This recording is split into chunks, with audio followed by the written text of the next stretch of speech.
12 দলীয় জোটের শীর্ষ নেতাদের সঙ্গে বৈঠকে বসেছেন বিএনপি নেতারা। শুক্রবার 31 জানুয়ারি বিকালে গুলশানে বিএনপি চেয়ারপারসনের রাজনৈতিক কার্যালয়ে এ বৈঠক শুরু হয়।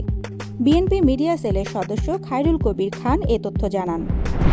ফ্যাসিস্ট সরকারের গুম, খুন, দুর্নীতিসহ রাষ্ট্রবিরোধী কর্মকাণ্ড এবং জুলাই গণহত্যার সঙ্গে জড়িতদের বিচারের দাবিতে গণমিছিল করছে বাংলাদেশ ছাত্র শিবিরের ঢাকা মহানগর শাখা। শুক্রবার 31 জানুয়ারি জুম্মার নামাজের পরে বায়তুল মোকাররমের উত্তর গেইটে এই গণমিছিল শুরু হয়েছে।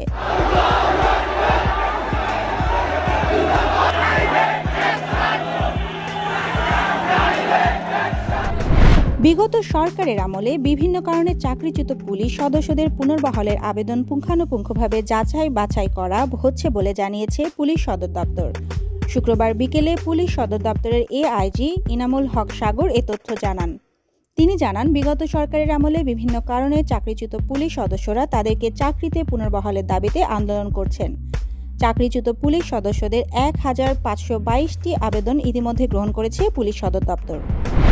ক্রীড়া সাংবাদিক ও ক্রিকেট বিশ্লেষক দেব চৌধুরী ইসলাম ধর্ম গ্রহণ করেছেন।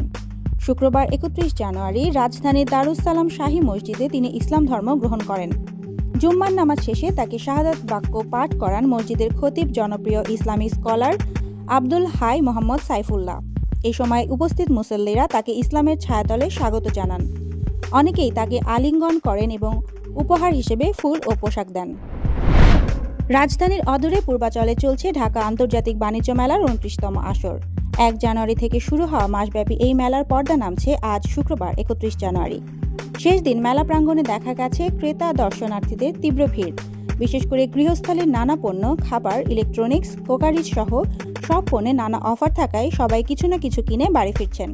সকাল থেকেই রাজধানী ও আশেপাশে এলাকা থেকে সব শ্রেণী পেশার ক্রেতা দর্শনার্থীরা মেলায় আসতে শুরু করেছেন। বিভিন্ন স্টলের মূল্য ছাড়ের সুযোগও নিচ্ছেন তারা।